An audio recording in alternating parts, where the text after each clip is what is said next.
Do you ever have a dream where you're about to do something amazing, such as eating a piece of cake and it tastes so good?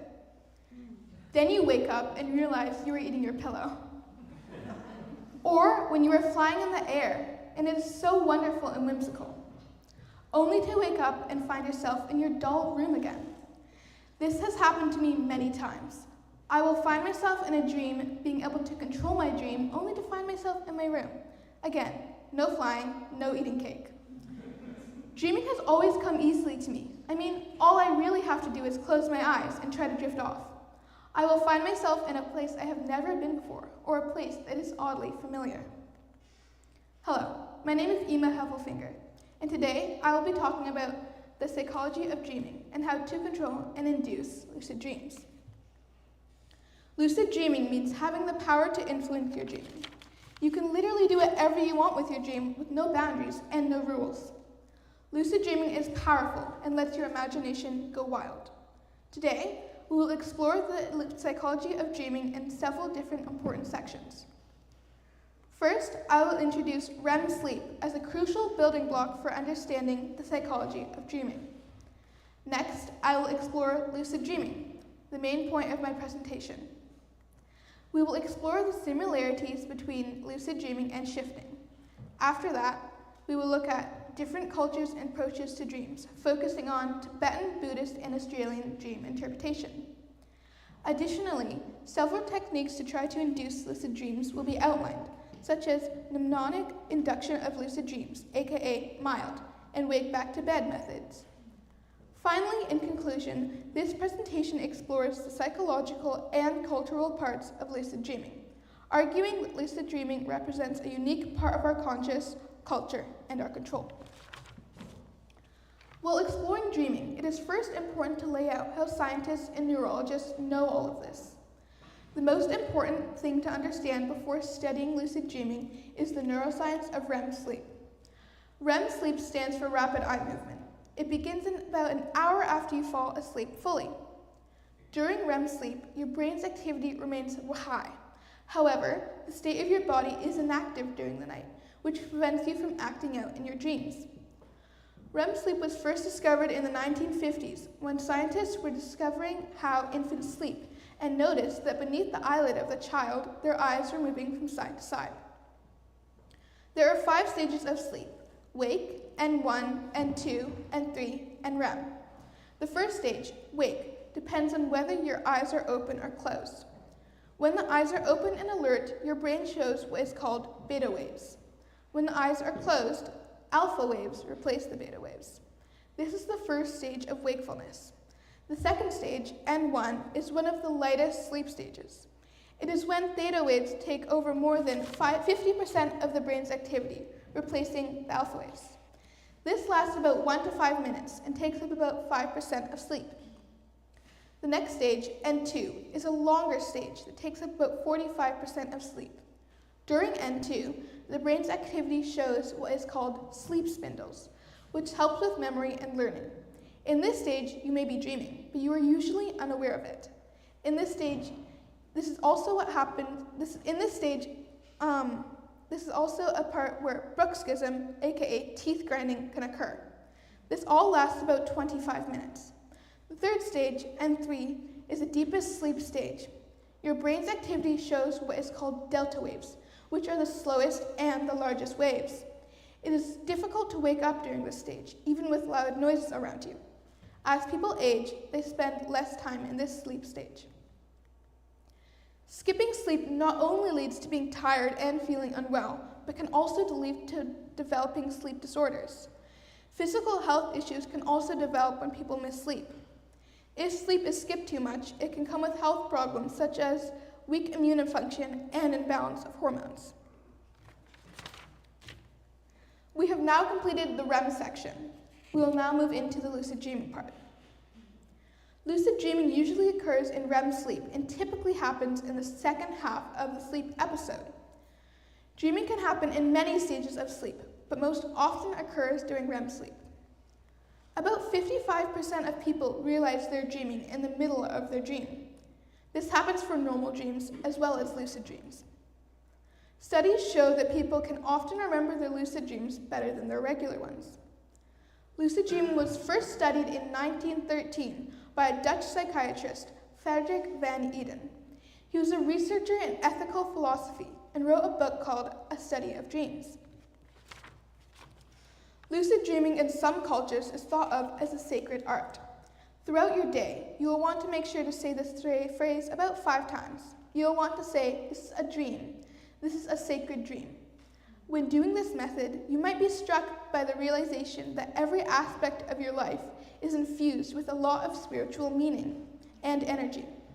As you get drawn into the sacred moment of realizing you can kind of lucid dream or daydream in the day. If you're in a sleeping dream, you might think, "What do I want to do now?" You could go fly or go to your favorite fantasy world. You can allow yourself the luxury of experiencing the waking life in a manner of lucid dreaming. We have now finished our lucid dreaming section and will now find out about shifting.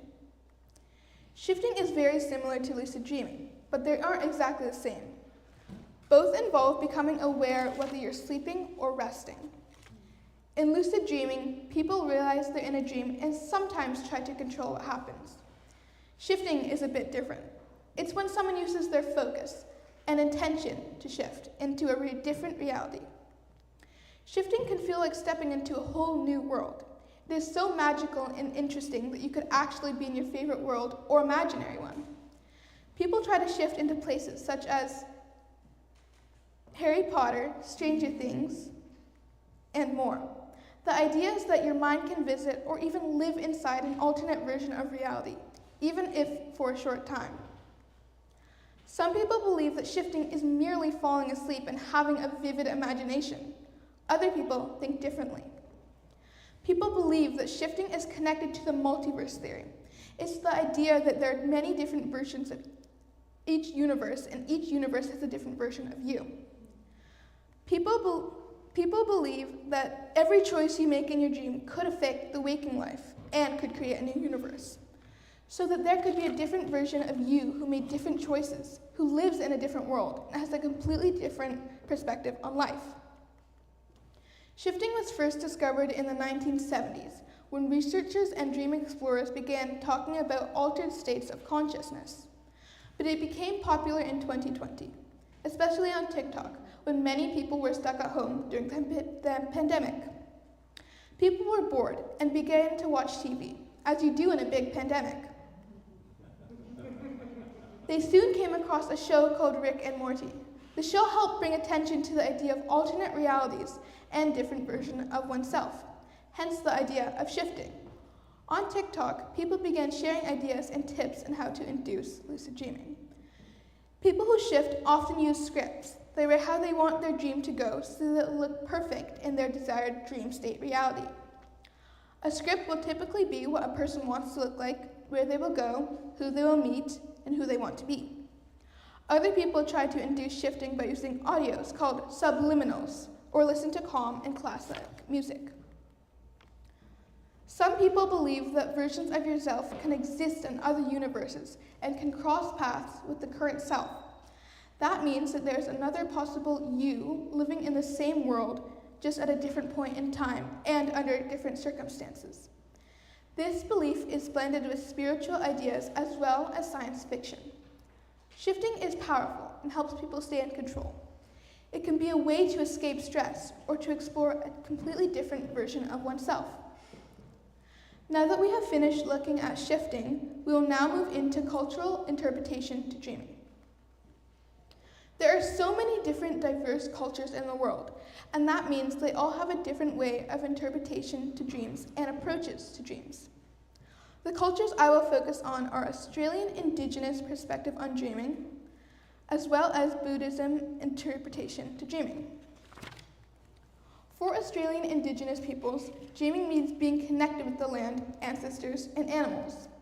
Some people in Indigenous groups dream about what is called a totem animal. A totem animal is quite similar to what we call a spirit animal. Many Indigenous Australians believe that some of their dreams can be used to predict the future and things that will happen to them later in life. Next, we'll be finding out about sacred sites. Sacred sites are placed within a landscape that is under Aboriginal tradition. Hills, rocks, waterholes, trees, plains, lakes, and other features can be in and on the sacred sites. There are some coastal sacred sites by the sea. Some features can be underwater too. Sacred sites are important to the Aboriginal community in Australia because they mean bringing the community together and bonding with one another. After looking at Aboriginal people's perspective on dreaming, it is time to observe and look at Buddhist perspective on dreaming. Buddhists believe that dreaming means being connected with oneself and with their ancestors. They believe that dreams often have to do with the inner self. Buddhists believe that lucid dreaming can calm oneself because you are able to do whatever you want. Tibetan Buddhist traditions often involve something called dream yoga. It involves training the mind to recognize when you are in dream state. In dream yoga, some people start to believe the waking life they could live in right now could all be an illusion. Once you have used some of these techniques, engage with the dream, enhance it, and explore it. Use your fear to help you practice specific moments in your dream to reflect on personal growth. Buddhism's approach to dreaming really moved and inspired me because it has a deep and spiritual meaning of understanding dreams. We have now looked at Buddhist perspective and an Australian perspective on dreaming. We will now dive into my last subject, personal experiences in dreaming techniques. When given the Masterworks topic, I knew I wanted to have more vivid dreams. There are so many strategies to see if you are dreaming or not, and to see if you are lucid dreaming or not. One of the experiments to get better at lucid dreaming is wake back to bed. It is where you set an alarm for 5 hours after you sleep. When you wake up, turn off the alarm and think to yourself, what would you like to dream about? Then try to fall back asleep. I found that during spring break, I was able to dream lucidly for 3 days. The first day, I was having a nap and soon drifted off to sleep. I found that I was able to move things around with my brain. Here are some facts about wake back to bed. When you write down your dreams, you're most likely to remember them better. It is good to write down your dreams so you can have more vivid and clear lucid dreams. Saying affirmations such as, I will have an amazing lucid dream tonight, will boost your chance of having a better and longer one. I tried this and found out it worked pretty well. Something else I tried is scent-initiated lucid dreams. It is where you find a place to lie down and close your eyes. Focus on the surroundings and the smells and the background noises if there is any. Notice your heartbeat and try to relax your body. Breathe steadily in and out. You will have to repeat this process a few times until you drift off into a nice, light sleep. You might still be able to be aware that you are dreaming in your dream. It's a way to induce lucid dreaming. I tried this method and found it is quite relaxing, but I do not think it is effective. To remember your dreams, I found what helped with it was writing down my dreams. It can also help with having more vivid and clear dreams when you go to sleep. When maintaining a dream journal, it is very important to write the date of each dream so that you can look back on it and see if there's any repetitiveness. Writing down your dreams is easy, but remembering them, that's the real hard part. Remember to always write down your dreams straight after you wake up. If you don't and go on with your day, your dream will fade away from memory. Even if the dream is not pleasant, still make sure to write it down. Consistency is important for dream journaling, and dream journals are helpful to recall your dreams and have better memory when writing them down. We have now completed our journey. It is time to look at what we have learned today. Dreams are very interesting, and there are so many things I have learned about when I started this project. I have learned how to lucid dream, I am learning how to shift, how to follow my meditations, and how to induce lucid dreaming. I have learned about REM sleep, Buddhist perspective on dreaming, and Indigenous Australian perspective on dreaming. This project was so inspiring and mind-opening. I also have learned a lot about myself and how to manage my time. When I first started the project, I did not think that I would finish before the deadline. I am pleased to say that I'm finished. Well, a few days after. Other aspects of myself I got to explore include that I could get on top of my project without procrastinating all the time. Although my project is finished, I will continue to learn more about dreaming. I would like to dive deeper into shifting because it is very interesting to learn about and to try to do. Shifting could help people calm down or be happy if you can do it because you are in your own dream state paradise. I think that the concept of lucid dreaming and dreaming in general is so eye-opening because it could be us in an alternate universe. Dreams could be our past lives right now in a very different dimension. I find that dreams are very magical and we are very lucky to have them. Dreams inspire many people to be who they want to be today.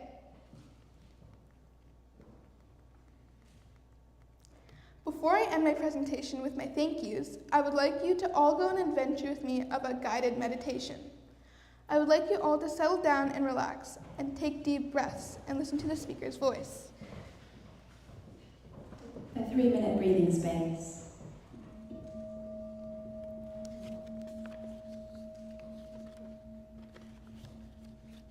So start by just letting the weight of your body just settle down.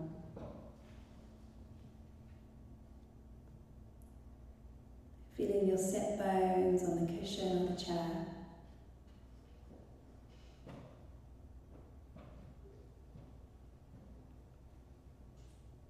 And feel the stability in the base of your posture.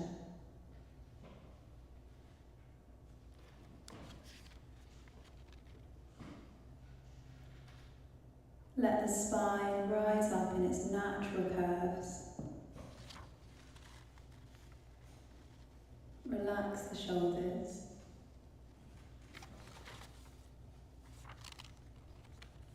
And soften your face.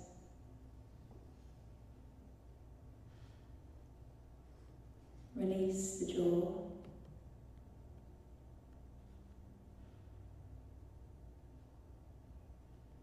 And bring your attention down into your lower belly. And just feeling the breath down in the lower belly.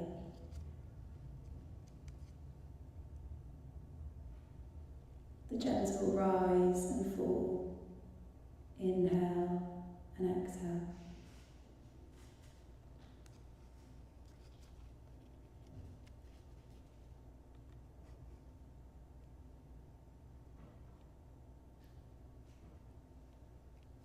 And then start to broaden your awareness out through the whole of the body as if the whole of your body could breathe.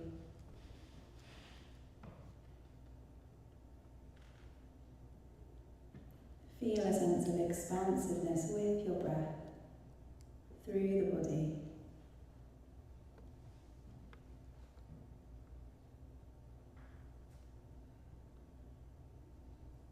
And let your awareness broaden out to the room and the sounds inside the room and outside the room.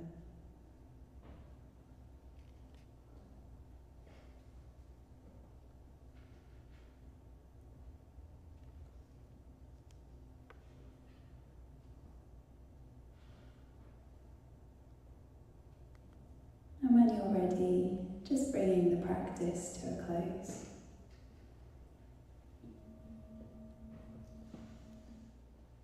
Thank you for doing the meditation with me. I hope you all feel calm and relaxed. Now that we have finished our last part of our presentation, we will now go into my thank yous and the people who made this all possible for me. I would like to thank my advisor, Lily. Thank you so much for helping me and trying to tell me nicely that I need to finish and submit my paper before the deadlines. Thank you for helping me edit my paper and guiding me throughout this project. You are amazing. Thank you to my external advisor, Melanie O'Leary. You have taught me so much about dreams and beyond our consciousness. You were always flexible to meet up. You have taught me things that I would never have known existed. Thank you for helping me and becoming an amazing external advisor. Thank you to Jen for helping everybody in our class with this project.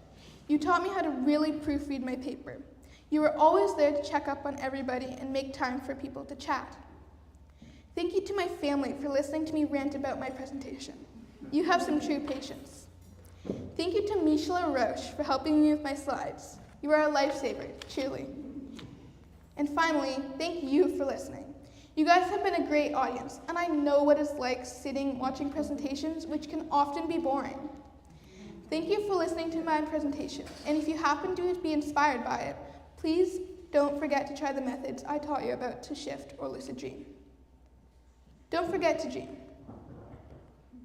Any questions?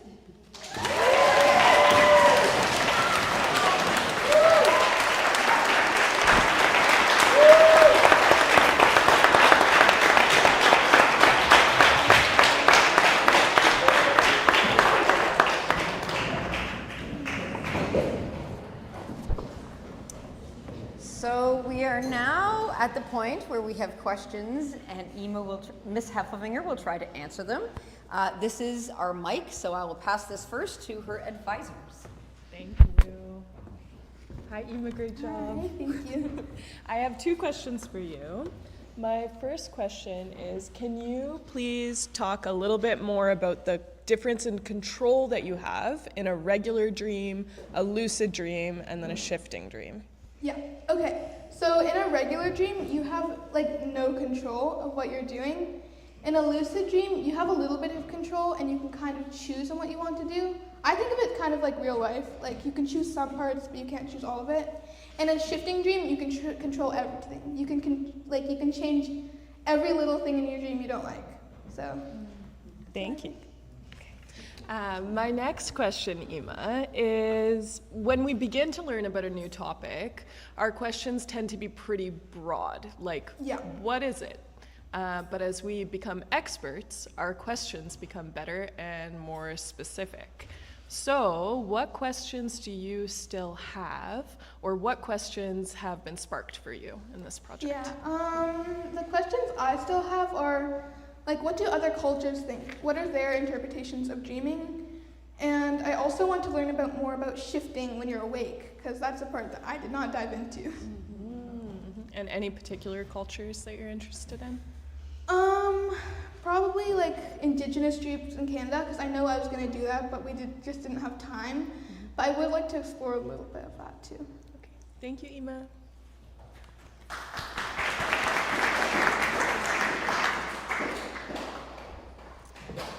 Ema, that was amazing. Thank you.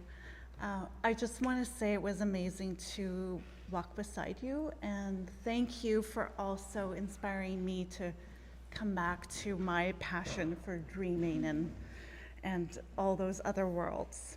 The questions I have, one is, what was something surprising you learned about yourself on this journey, and what was surprising about dreaming?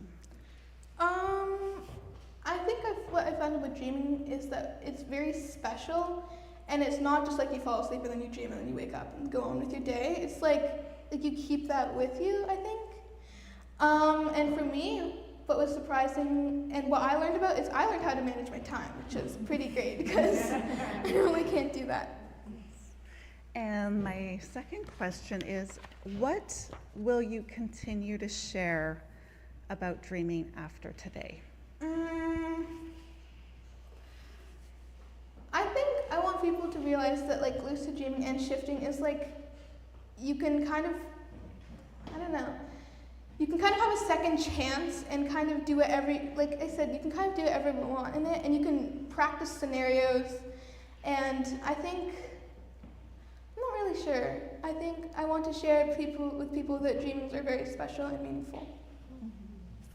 Beautiful. Thank you. Okay, questions from the floor. If you have a question, put your hand up and come to this section here. Might be, okay. Go over here. What's this? Ooh, cool. Ms. Heffelfinger, I was very, very impressed by your presentation. Not just the information, which is fascinating, but your clear, confident, and just absolutely fantastic presentation. Well done. What I wanted to know, I guess 2 questions. Is there did you come across a purpose? Why does our brain dream? Besides, like, it's cool to control it, and I've had 2 dreams where I flew, and that was super fun. But why would our brain do that? Is there a purpose to dreams? I feel like there could be in like a spiritual manner, but I'm not sure in like the other part. Like a medical reason, maybe? Yeah. Very cool. And then the other question I had, you linked it to the multiverse, this idea that shifting can connect us with other versions of ourself. That's pretty cool. Is this then, I didn't quite understand. Would it be that we're seeing what we could have been or what we are somewhere else? Or is it that we shift into that and are living ourselves in a different world? I think it's kind of both. Like, it kind of is that you're like seeing another perspective of yourself, but it also could be that you like are a completely different person when you're shifting or you're like lucid dreaming. Ha! Super cool. Thank you very much. Another question. Guys, we'll leave the applause until the very end, I think.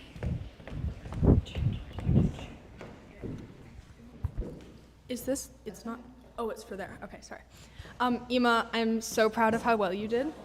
Miss Heffelfinger, I'm so proud of how well you did. And I know I don't have like much of a place to be proud because you're older, but I'm still so impressed with your vocabulary and how you presented yourself. And it was actually really interesting, so I was really excited.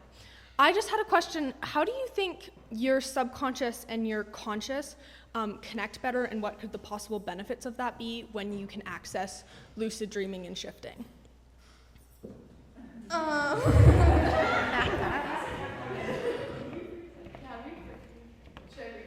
Yeah. How do you think your subconscious like connects with your conscious? Because when you're dreaming, it's subconsciously and you don't have access to that part of your brain. And then when you start lucid dreaming, you're connecting those like in meditation. And I was wondering, have you thought of that and what the benefits would be?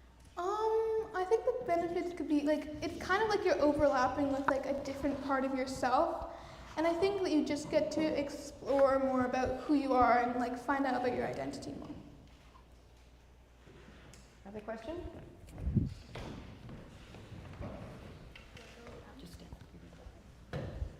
Ms. Heffelfinger, that was a lovely presentation. I find it so fascinating what you've showed us all and the world of dreams. It's incredible. I had a question about, since lucid dreaming has been explored more, is there technologies to help induce it or to induce it specifically? I'm not sure, but I know you can definitely listening to like I said, like audios or subliminals or videos and guided meditations to help you induce it more. But I'm not really sure about like different technologies. Can I ask you a question? Did you use any of those videos to help you start lucid dreaming? I did, yeah. I found it pretty interesting. They're pretty easy to find? Yeah, you can just search it up and then they'll show up. Okay, I have another question. Before your Masterworks, did you use lucid dreaming to try to build your confidence about doing this presentation? Did you try? Did you try to dream about this moment? What did you say? I think that would have been definitely smart to do, but I have not think of that. Grade 9s, take note. Questions?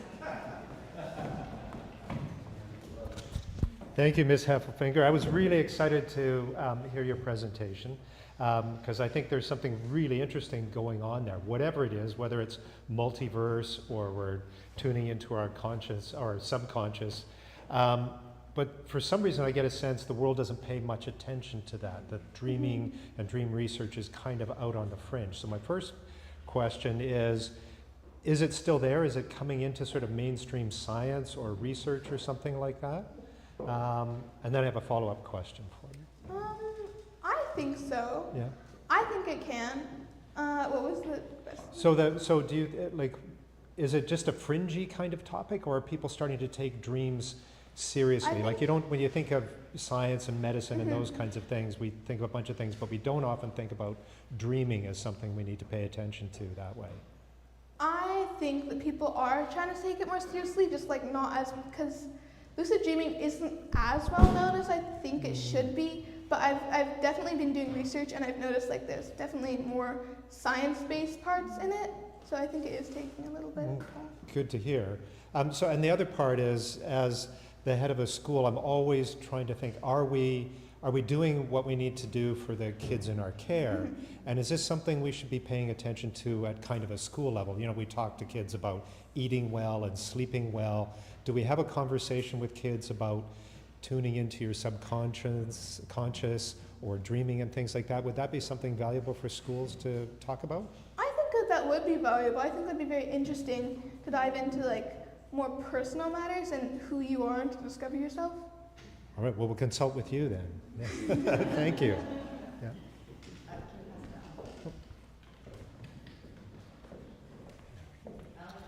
Yeah. Great presentation, Mrs. Heffelfinger, but did you research anything about sleep paralysis? I did not. No, that wasn't part of my presentation, but that does sound pretty interesting. All right. Do you know about sleep paralysis? Not a lot of it, but I feel like it would be it's like when you're like half awake and half asleep, and it's kind of like a nightmare, but you're like in your bed and you're not like in your head, and you're like half awake and half asleep. So.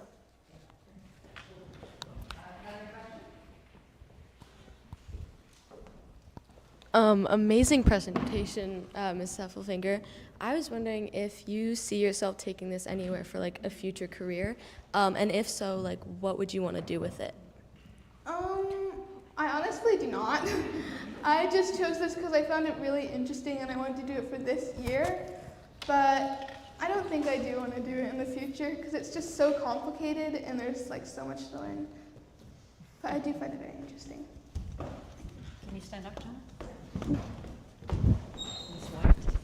Just talk into it, it's for the light. If you were to, like study something when you're older, like what do you think you would want to do? And would it like relate to this at all, or would it be like completely different? I think it would be different. I still have like no idea what I want to do. Oh, okay, cool. Okay, that was the question, yeah.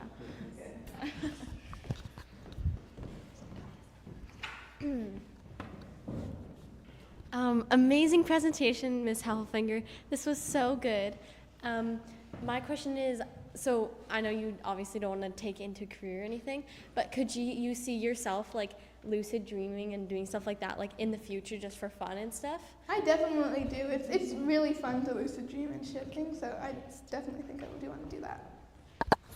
If it's not too personal, can you tell us what it is that you were lucid dreaming about? It's quite personal. I was mostly just like, I don't know, it's like,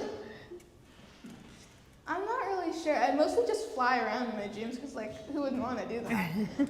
Or also like, I would like design like my own like world with like my mind in my lucid dream, and I found that's what I normally do. So. Thank you as well, Ms. Heffelfinger. I appreciate in your presentation how you shared your own personal experiences, and also when you took us through that meditation process. That was really, captivating for me, certainly. I'm curious, in your research with regard to dreaming and all that, did you ever find any explanation or ideas about repetitiveness of dreams? Because I have these weird repeated dreams and I cannot figure them out. I did, yeah. I don't remember exactly what it was because I looked at it briefly, but I think it's like your subconscious brain telling you about what you shouldn't forget, what you should forget, or just bringing up like parts of you that you have like stored deep down, or something like that. Great, thank you. I think all teachers can relate. I think. How many teachers have had dreams of coming to class and being completely unprepared and not knowing where the class is? Yeah, this is a repeated dream amongst teachers.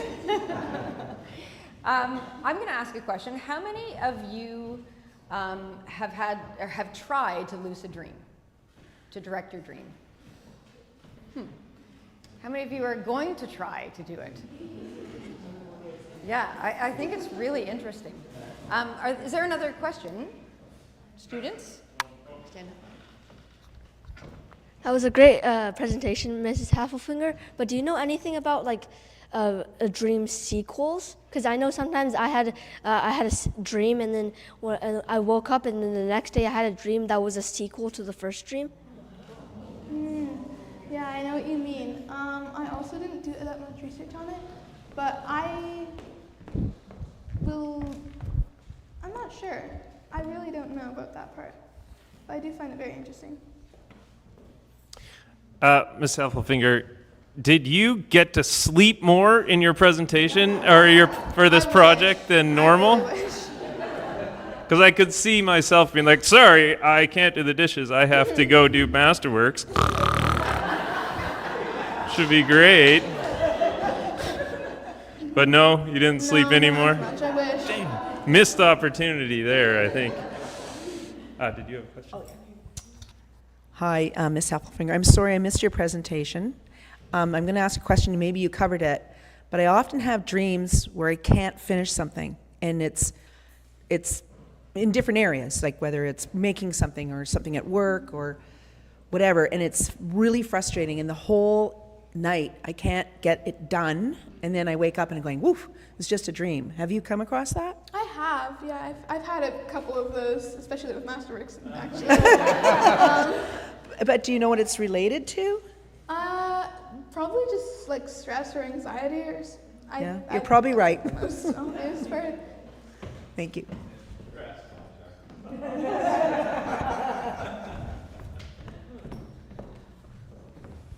Thank you, Ms. Heffelfinger. Just one piece of a tip or advice, because I've tried what I think is lucid dreaming, and I get really close and I feel like something's almost there, and then suddenly I become aware, oh, I'm going to do it. And as soon as I do that, I lose it. It's like really difficult to let go of where I am here and step over, do that shift or whatever it was. Is there something that I should be trying to do or not trying to do, as the case may be? Well, it really depends on like what you're thinking about, what you're doing. I normally just like really try to relax and take a bunch of deep breaths.